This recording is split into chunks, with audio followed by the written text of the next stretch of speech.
Selamat siang, Pak Dul. Iya mas, selamat sore mas. Selamat siang, Pak. Sore ini mas, ini sudah sore.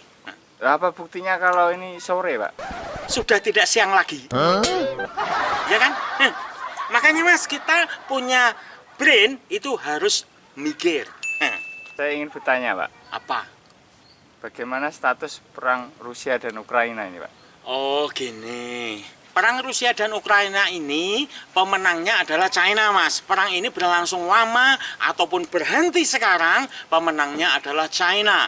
How kita bisa melakukan deep analysis dan kita bisa mendapatkan key role China dalam konflik ini. Konflik of interest dari perang Ukraina ini terbagi menjadi dua mas, blok barat dan blok timur.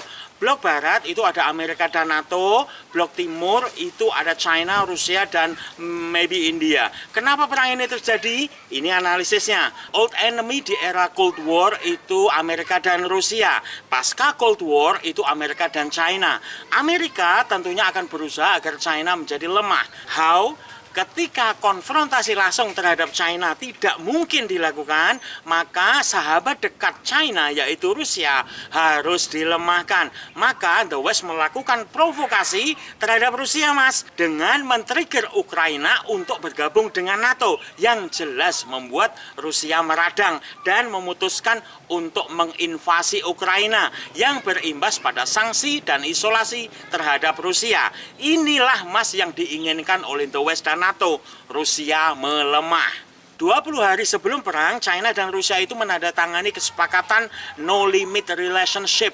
Why? China needs oil, Russia needs money for war. Apakah China setuju dengan perang Ukraina ini? In my opinion, no. Why? Karena Ukraina itu sudah tergabung dalam China Belt Road Initiative di tahun 2017, Mas. Maka Pak Xi Jinping dalam menyikapi perang Ukraina ini lebih pada maksimum restraint atau netral, tidak ikut-ikutan, dan ini menguntungkan China, Mas, dalam strategi ekonomi. Karena di saat semua orang fokus pada perang Ukraina, China deal dengan Saudi Aramco untuk mensuplai minyak Cina. Dan dari sini juga kita bisa melihat bahwa Saudi sendiri sudah drifting away atau menjauhi Amerika dengan mengatakan no excess oil for you, ya kan? Apalagi Raja Saudi bahkan berani menolak telepon dari Joe Biden. Analisa kedua, China adalah new millennium power, Mas. Saat ini perang Ukraina hanya bisa di stop oleh China. Why? Karena hanya China yang mempunyai the highest leverage atau pengaruh terkuat terhadap Rusia. How? Pak Xi Jinping bisa mengumpulkan semua kepala negara G20, Mas, untuk mengadakan pertemuan in person dan fokus pada gencatan senjata tanpa syarat dan membuat agenda peace deal atau negosiasi damai antara Rusia dan Ukraina. Kemudian membantu humanitarian untuk mengurusi masalah pengungsi dan korban perang. Kemudian membantu Ukraina dalam membangun kembali infrastruktur Ukraina yang hancur. Dan ini sejalan dengan Belt Road Initiative China. Apabila ini dilakukan, Mas, maka China akan mengokohkan status China menjadi the great nation with a great power and led by the great leader. Sekali lagi, Mas, di sini Cina menang.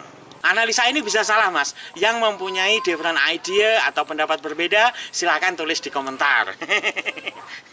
Wow, wow, wow, wow, wow, wow, biasa. Iya, Mas. Iya, Pak. Analisa itu apa, Pak? Analisa itu, Mas, anunya Lisa. Anu apa, Pak? Analisanya Lisa. Huh? Iya.